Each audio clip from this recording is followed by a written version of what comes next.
Hello, welcome to Your Average Bear Gaming. I'm George, and today we are painting this guy. The Tau XV86 Coldstar Battlesuit. It looks pretty cool. It's the first mech I've ever painted of any kind, and certainly the first Warhammer 40k mech. It looks like a cool project. Let's see how I do.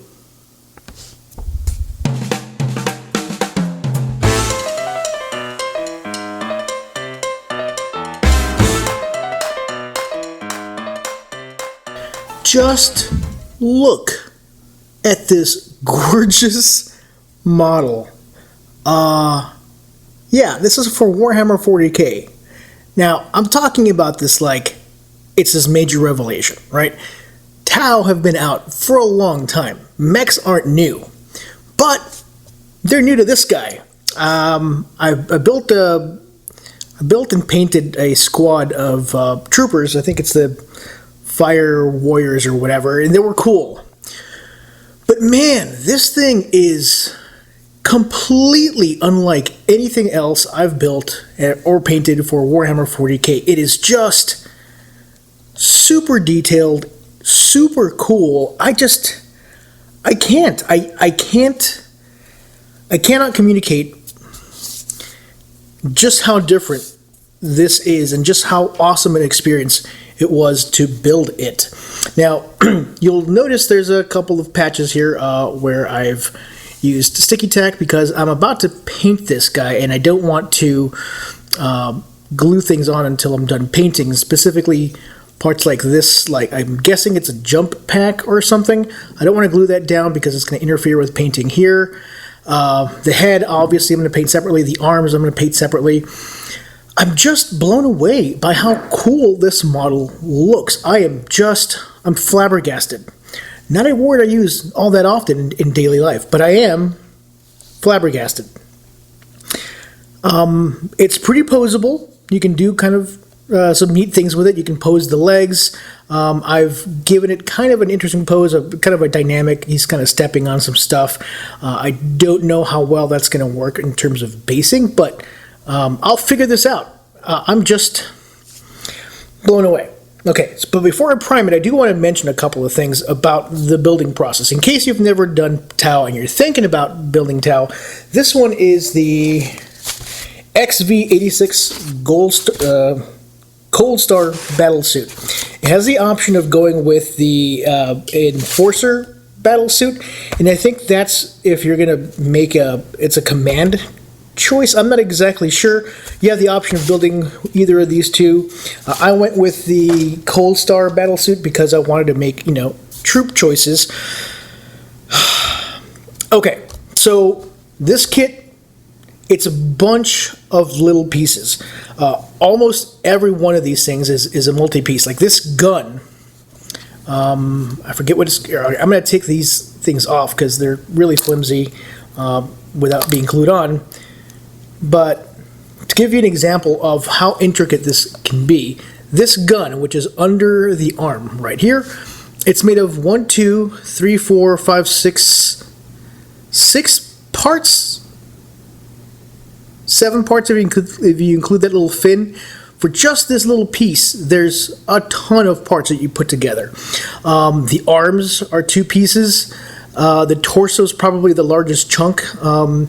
But even, this piece is customizable. The legs, this is one piece. This is one piece. The foot's another piece. It is intricate. The head is 1, 2, 3, 4 pieces, right? There's the 2 fins. The head is a 2-parter. There's a lot going on. And while it's really cool, it's really fun, it gives you lots of build options, like specifically for posability, it introduces kind of a problem. Because you have so many small parts, you're going to end up with lots of flashing. Now you'll see like there on the arm is a part I didn't sand down correctly, so I have to retouch that before I prime. But there's a lot of flashing on this. There's not a ton of mold lines, but the places where the parts are connected to the sprue, each little part is connected to the sprue by a lot of points, like for most of these parts, there's 4 connection points, and each one of them is beefy, and when you cut it out and you sand it off, you're going to find lots of those connection points that you have to sand down. So there's a ton of little pieces that you have to sand down. That's less than fun. But just the complexity and just the sheer awesomeness of this model, honestly, I'll take it. I'll take the extra sanding and scraping if I'm going to get a model that looks this cool. I can't say enough good things about this experience. So I'm going to move on to the painting. I'm going to start priming. And to prime, I'm going to prime it in a bunch of different little pieces. Not a ton of different pieces, but just enough that I don't interfere with myself as I'm painting. So this is going to be one sub-assembly. This is the main body, the torso, the legs. I can lay down the primer and get to all these parts with relatively little difficulty. It should be fine painting it like this. The arms will be painted separately. These jump pack nozzle things, that will be painted separately. And finally, the head will be its own sub-assembly. Because I want to replicate my painting scheme of different shades of gray, I'm going to prime it, but I'm going to prime it white.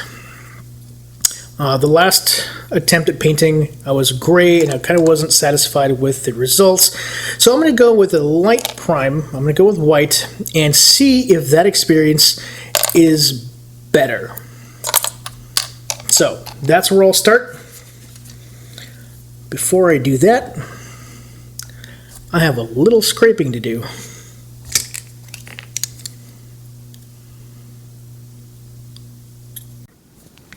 I don't know if this translates to the camera, but there is something about a mech with white armor that I just can't get over. It looks so pretty. I am just really tempted to go in and add like red for the missiles and a couple of little details, and I'm done. Obviously, that's not what I'm going to do. I am nowhere near ready to start painting white models, but it looks really cool, man. I really wish the world needs another white Tau army like it needs another hole in the head, but I'm tempted. I am tempted. I'm going to start adding my base layer, and as for usual for me, I'm going to use a glaze. I don't know if it's a glaze or just a thin paint.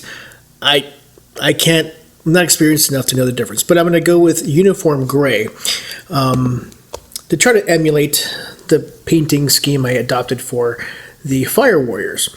And the uniform gray is going to go in all the kind of I guess you'd call it the secondary armor layer. So the part of this model that's less armored.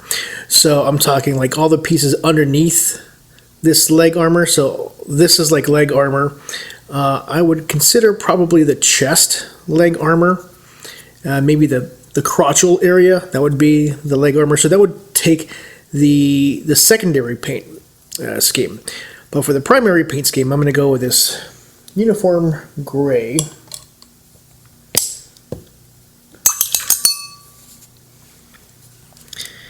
And the idea is that I'm going to darken that up with some wash to help me bring out some of those details. It's a slightly different approach than I took with my Fire Warriors because I wasn't happy with the way they turned out. So I'm going to try something different and see if this works better.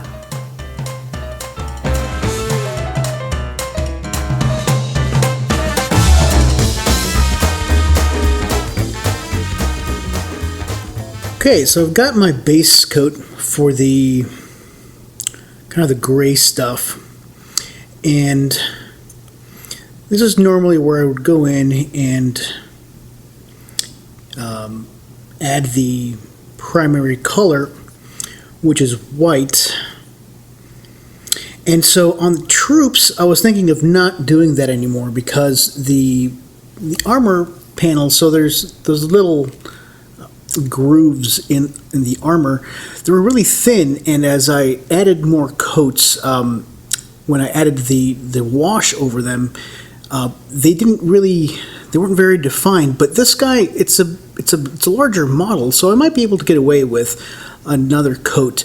And so right now, that white you see there, it's just the primer. And so I think what I'm going to do is I'm going to go in there and add white paint, the base coat glaze, just to kind of remove some of the spottiness. So the spottiness that you see here is from the primer. I was having some trouble with my rattle can, and so it looks a little patchy. So I initially thought I wasn't going to do this, but I think I'm going to. I'm going to go ahead and spend some time, add the white base coat. So I'm going to go in with this stuff, matte white. I'm going to make a nice glaze out of this. Not too thin, not too thick. So I'm pouring some of this onto my wet palette. I've mentioned before that I'm not really going for white armor, but I am using white because I'm going to get to that light gray by adding the dark tone wash over this white. I've tried it before with kind of a lighter gray, and it was too similar. I'm having trouble kind of calibrating where I want that light gray color to read. So I'm using white, and then I'm going to darken it up with some dark tone, and that should give me the light gray color that I'm looking for.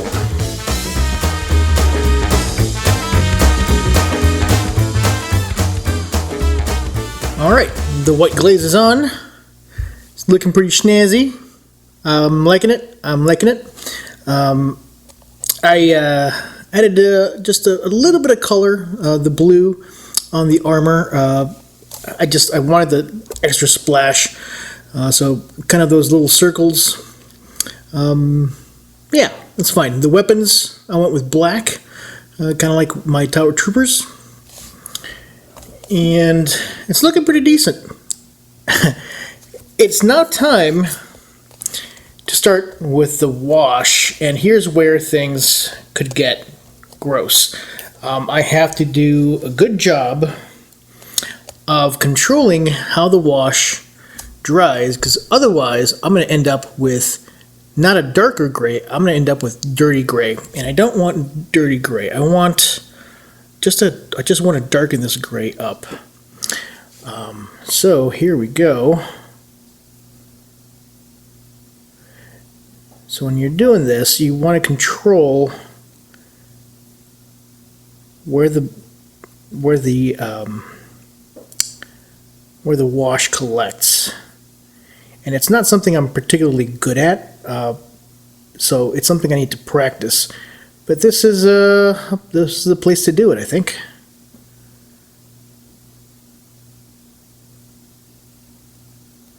So you see how it's pooling there at the bottom? You get your brush before it dries and you hit it again. You can always take it back somewhere else to deposit it, or just wipe it on your brush. So I think it's working. It's just more effort than I usually put into it, but I think it's well worth it.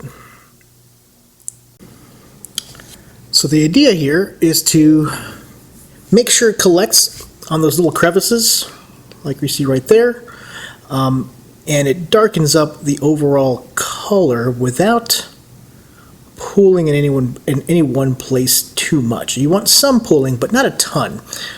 Really, I'm just about getting into those crevices here. All right, the first layer of wash is dried up on all those gray parts, sorry, not green. And it looks pretty decent. I think I did a decent job of controlling the accumulation of it. So it looks gray, but it also looks like it's got, it's settled in all the crevices just like I wanted to.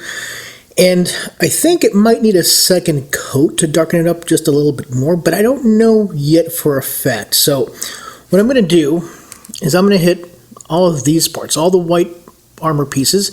I'm going to gray them up a bit, and then I'll see what it looks like. And I'm going to start with these smaller pieces, since right now it's looking good, and after this it might not look good, so I want to do it in a controlled way. So wish me luck. So I'm going for gray, not dirty white, and I don't know if that's going to happen here, but let's find out. So I'm just going back over the stuff that's way too dark, scooping up the excess, and depositing it in places where I don't have anything yet.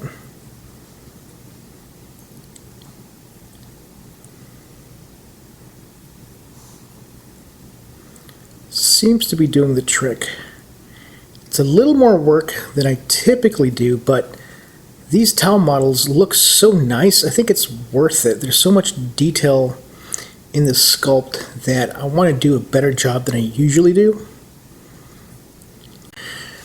Yeah, doing it over white paint is a little tricky. You see that little spot there? I just left it there for just a little too long, and it stained the white paint in a weird way. I don't like the way that looks, so I have to be even more careful. But it is apparently a pretty tricky process with this color. That's okay. This is about practice. Practice makes perfect, or at least practice makes better. I had to adjust my wash a bit. It was a little too dark. So I'm thinking of thinning it out a little bit more. It'll give me the color that I want. Yeah, I think that looks pretty decent. I like the way that's looking.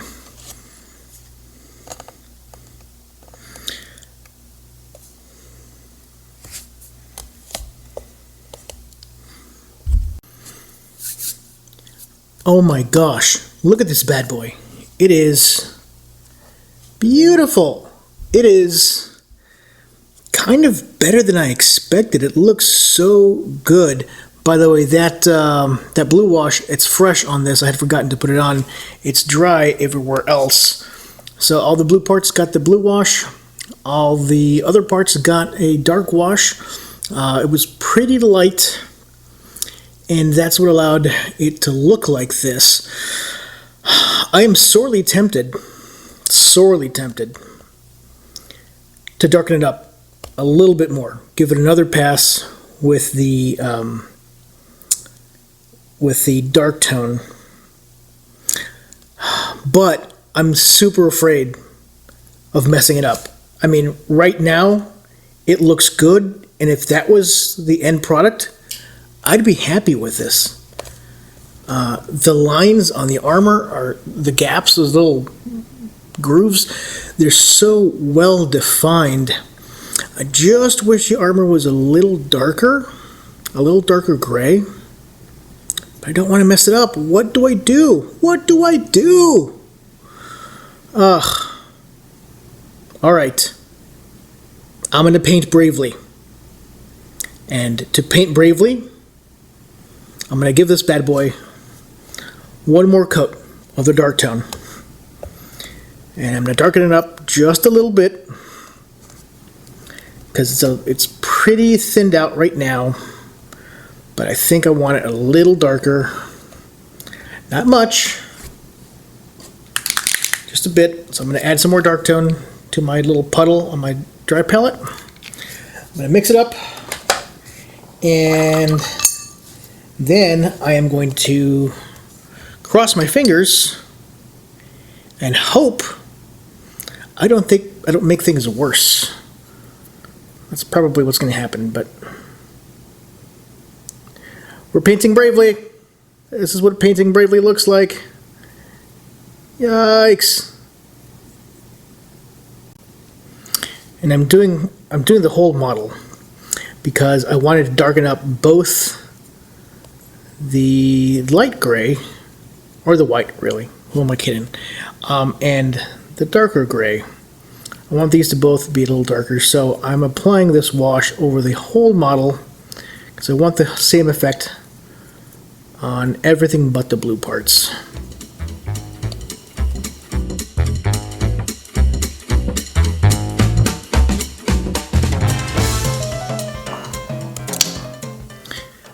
I guess if you're careful, you can make washes look pretty clean. I mean, it's not perfect. Clearly, there's a couple of little blotches, but it's much better than I've done in the past. I'm really happy with this result. Yeah, it could be darker, but that's it. That's as far as I'm going to go. This is the second coat. It's dry now. It looks good. I'm happy with it. This is as far as I'm going to go. But I did want to show you, I'm going to move these away, the difference between one coat and two coats of the wash.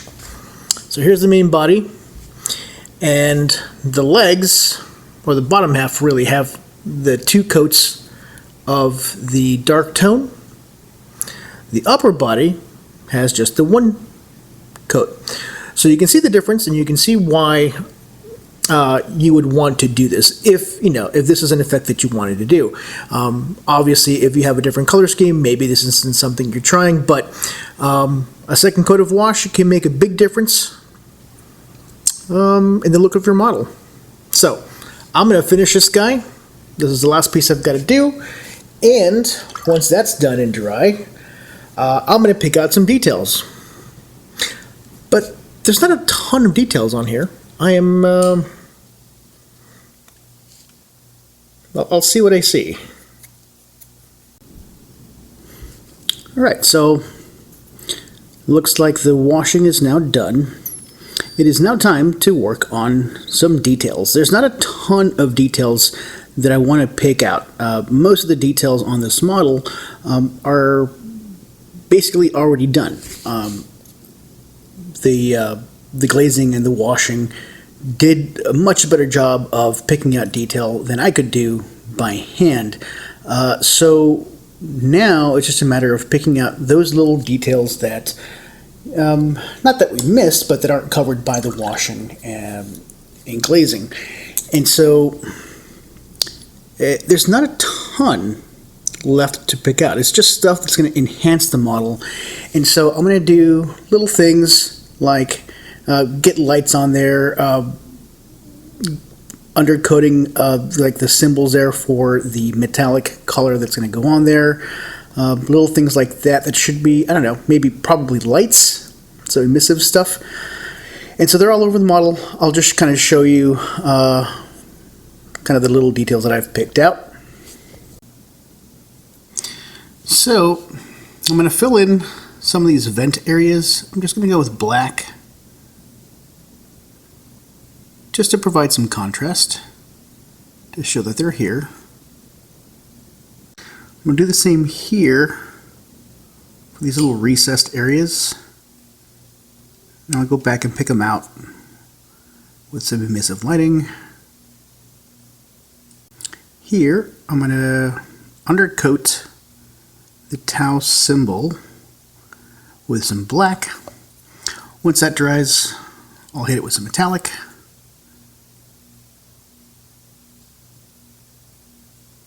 For these little kind of light emplacements, I'm going to pick out the base where they sit, like the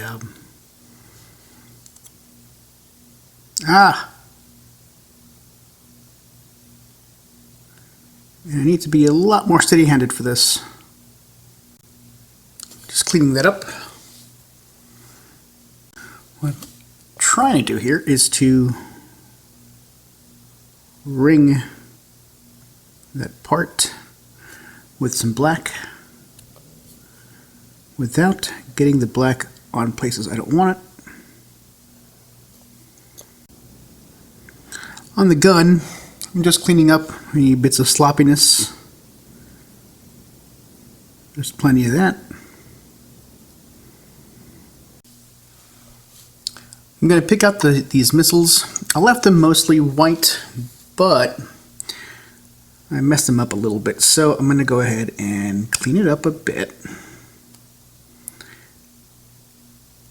This is an undercoat. I don't actually intend for those missiles to be white. I've picked out a nice orange color for them, and so I'm going to just refresh the white on the exterior of the missiles. When that dries, the orange will pop out of that really nicely.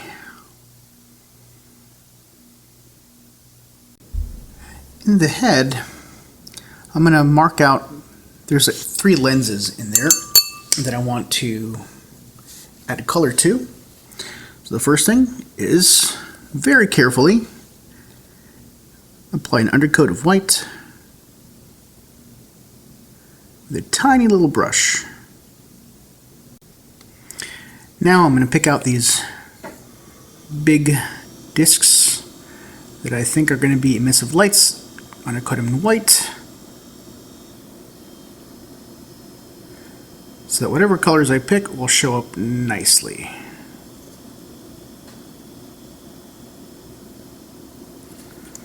Same thing with these square panels.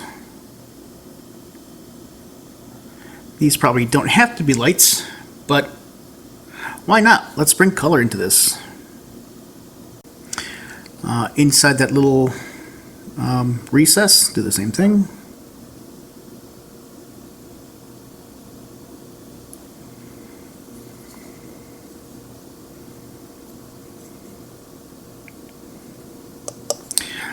These don't have to be, but I'm going to make them little emissive lights.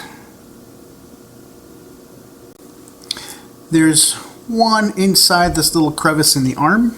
I'm just going to pick that out. Oop. Like so. Boop.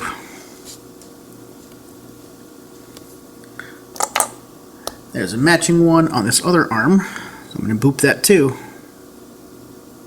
Boop. For the Tau emblem, I'm going to go with a little bit of bronze. So just a little glaze, or maybe just thinned out paint. It's the metallic version. And I'm going to go right over that undercoat.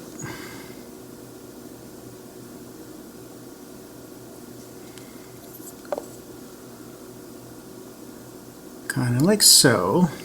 Last time I mixed a kind of a custom color of bronze and silver, and it was okay, but it was kind of a hassle. So I think what I'm going to do is just do the first layer in bronze, and then once it dries, dry brush it with some silver, and I think that'll have the same effect, but we will see. Do the same thing to the pauldron. I think that that nice kind of orangey hue in the bronze contrasts really nicely with the blue. Alright, these missiles are ready for their actual color. Go in with some lava orange right over the white. Now in the helmet, I'm going to go in with a little bit of red and green for those little light bulbs, or the little light lenses. Do the same thing for these red lights on the leg. That might be too watered down. These square lights, I'm going to make them green.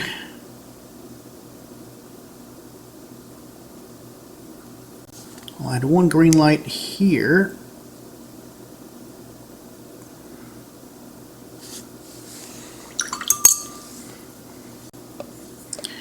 Remove any over spills as best you can. These little indicator lights on the arm, I'm going to go with green for A-OK, because even aliens know the green means A-OK. There's that one little green light I want to put in on the helmet, or in the head. really carefully. Oh yeah. And I know it's a little late in the game for this decision, but I've changed my mind. I want this thruster nozzle, I want that to be black. So, let's do that before we're done here.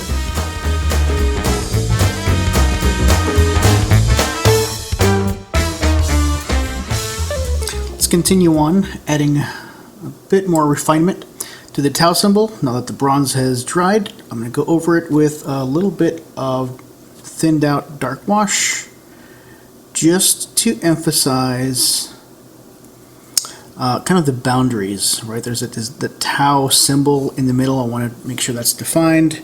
I'll go back and touch it up with some silver dry brushing. But before I do that, I want to make sure that you can see the actual symbol, not just a blob of bronze. This next step, I think it isn't super important, but it's a huge value gain for minimal effort.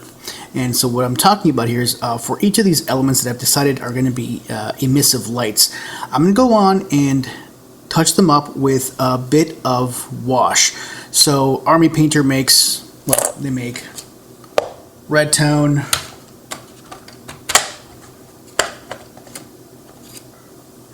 green tone, and blue tone. These are washes. They're nice and thick, but they add this transparent layer over your color, and it makes, I don't know, it's sort of a glowy effect. Okay, just look at that green right now, right?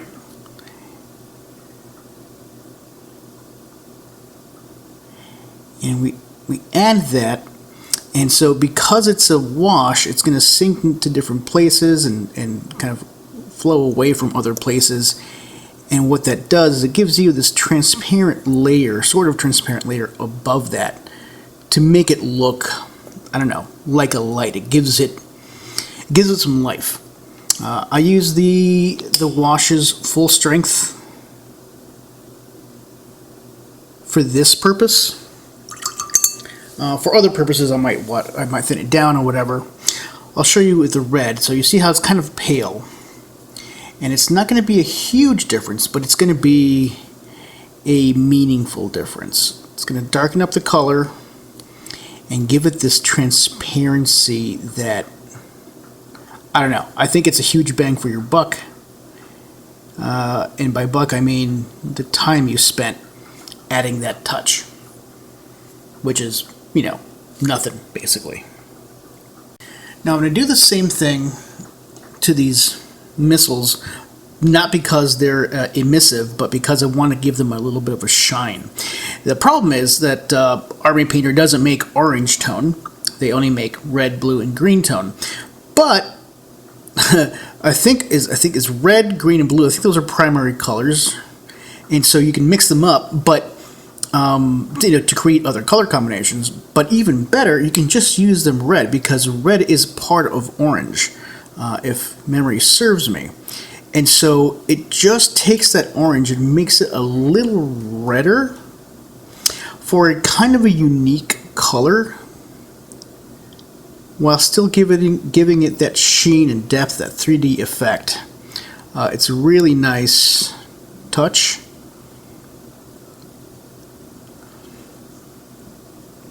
And the red hue, it'll settle down into something less red as it dries. I silvered up the icon, and I really like the way it looks. It's not quite silver, it's not quite gold, it's something in between, and I like the way that looks. It may be a little too silver, but that's okay. And I want to show you how I accomplished that. Just a little bit of dry brush with silver. See, here's the bronze, and I kind of go over it with a little dry brush. And I think that works pretty well.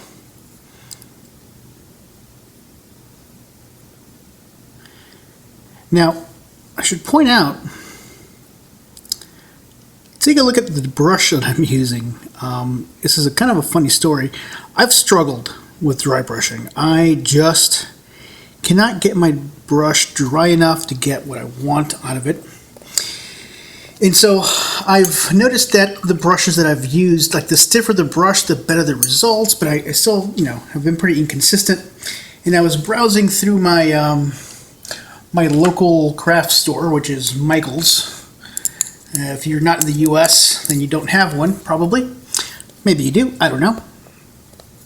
But I saw this pack of really cheap, gross little brushes. They cost like $2 for these gross little brushes. And I thought, I wouldn't use these necessarily, right? These are kind of big and clunky. But these two, maybe they're cheap and gross enough that they'll make decent dry brushes. And so far, they've been really good dry brushes. I'm getting pretty solid results from them unexpectedly. I had the hypothesis that maybe they would work, but so now that I've got a brush that I think is going to do a decent job, I'm going to be a bit more adventurous. And by that, I mean I'm going to do a little dry brushing of gray on the weapons. So the weapons are black, but they're a little monolithically black, and I'd like to amp that up a bit. So I'm going to go in with some uniform gray that is not thinned out at all, just right from the dropper bottle.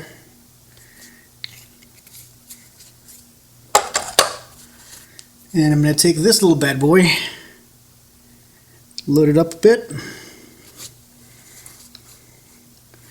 dry it off, and go to town.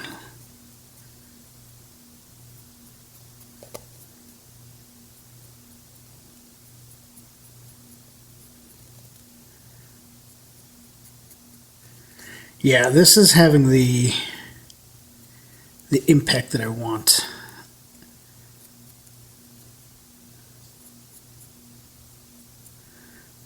It's really crazy how it's just down to brush selection and finding something that works for you.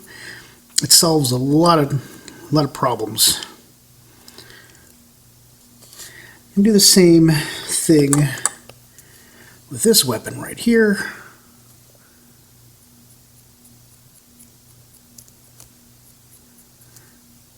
It just enhances what the glaze has done. Yeah, this is what I've been looking for out of a dry brush.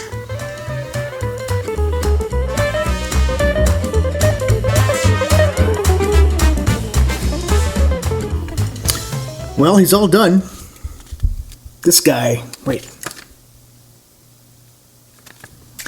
this guy. The XV86 Coldstar battlesuit. Now you see why I wear reading glasses all the time, except for now, because I don't know why. He's all done. He's assembled. And I think it looks pretty awesome. I'm super happy with how he turned out. Check it out. Look at this bad boy. I mean, it looks good, man. This model was a delight to build and to paint. Okay, let me rephrase that. Maybe the delight to build wasn't as much. There was a lot of scraping and removing of the attachment points. I think it's called flashing. I'm not entirely sure. So that wasn't very fun. Once that was done though, building them up, that was really cool. It was really fun. It was very different from any of the other models I've built so far. A bunch of tiny little pieces. I mean, not a ton of posability, but quite a lot of posability. And just building him, I was like, you know what, this is going to look really cool. And when I painted him, I don't know whether it's that Tau models in general are easy to paint, or they look good using the easy techniques that I employ all the time. It just looks really sharp. The lines are well defined. The colors are good. I love the accent blues, just a little splash of color here and there. The little lights everywhere. Okay, I'm not going to say I'm in love with the model, but I love the way it looks. I think it's probably the best work I've done that isn't a vehicle. Like, I'm still pretty impressed with my own work on the Imperial Guard tanks. And okay, technically this is a vehicle, but it's a mech. It's like a dreadnought or something. I don't know. I really like the way it worked, the way it looks. I'm a big fan. Probably the worst part of this model is the base. It's kind of clunky. It's not my best work, but it does the job. I try to give him a dynamic looking pose. It looks like he just landed and he's kind of twisting to react to a threat that's kind of on this side. There's all these little anime-inspired winglets. I mean, there's a lot to love. I don't know how it plays.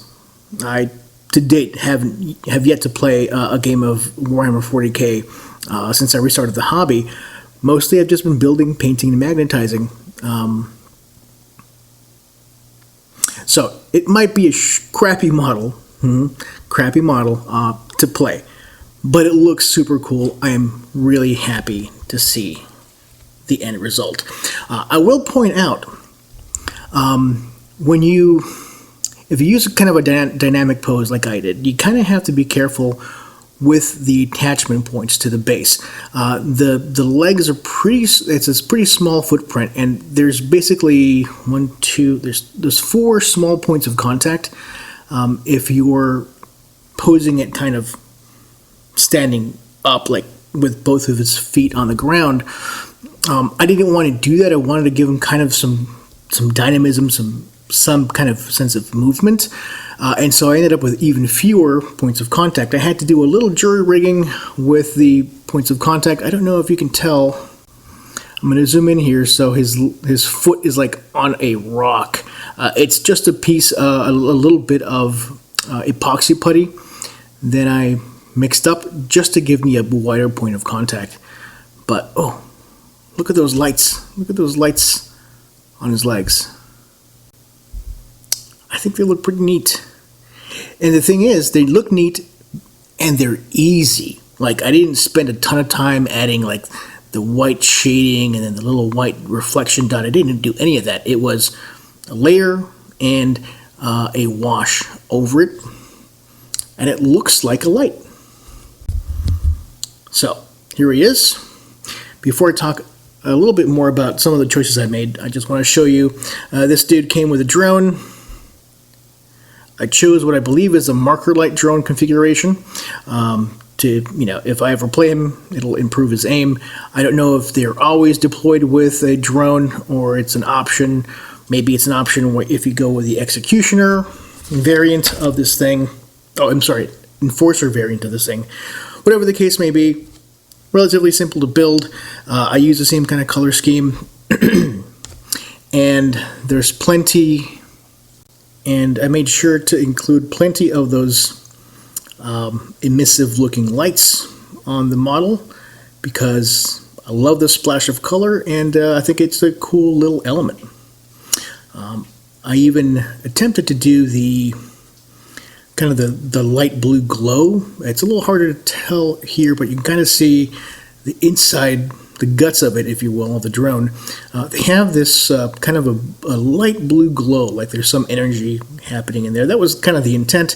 I don't know if it reads well, but there was an attempt. So, the final thing that I want to talk about my decisions about this model. You'll notice that there's 2 variants, right? There's this guy, the Coldstar battlesuit, and then there's the Enforcer variant. I'm not quite sure what the differences are between them. When I was looking through this thing, this manual, it almost looked like this variant is for a character, like an HQ model, like the commander of the army or something like that. And it looked like this is a troop choice. And so I stuck with a troop choice But I thought for just kind of a split second, I considered it for a little bit, right, to magnetize it so that you could use both of these things, and just kind of swap parts around and you can have either variant. But I decided against it because there would be a lot of little parts to magnetize. Like there's, so far as I can tell, like these things are different, like the exhaust or the jump pack kind of things. Those are, you'd have to swap those out. The weapons you have to swap out. There's a couple of other details, like there's like a hilt or a knife or something. I'm not exactly sure. But there's a couple of little details that mark them out as a special variant, and you'd have to magnetize all those. And I'm not there yet. Not with my Tau Force. For sure, when I do other vehicles, or if it's a simple swap, like it's just a matter of swapping out weapon types, I'll for sure do some magnetization then. But for this model, I didn't think it was a good candidate. I might be wrong, but yeah, that was a choice I made. Anyway, I hope that if you have your own project, if you have your own Coldstar battlesuit that you want to paint, and you want to do it quick and easy, but still have it look pretty good, I hope that you've learned something about how quick and easy it can look, or it can be, and kind of be inspired a little bit by how good it can look with minimal effort. Yeah, this took me a couple of hours, from building to painting. Like, just the painting, it took me one day. And it wasn't like a full day. There was lots of, apply a layer, let it dry, apply a wash, let it dry. If you use like a hair dryer or some kind of heat gun, the paint will dry quicker and it'll be quite a bit shorter of a process. It usually takes me about a week to complete a painting project. This took me a day to complete the painting project.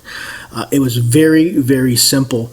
A lot of the details that you see on the model they're there because of the wash. There's not there because you did some specific painting. I think I'm starting to get this idea that the Tau models are particularly suited to the glaze and the wash treatment that I use on my models. So, thank you very much for watching. I hope you learned something. And as always, be nice to yourselves and each other. Peace.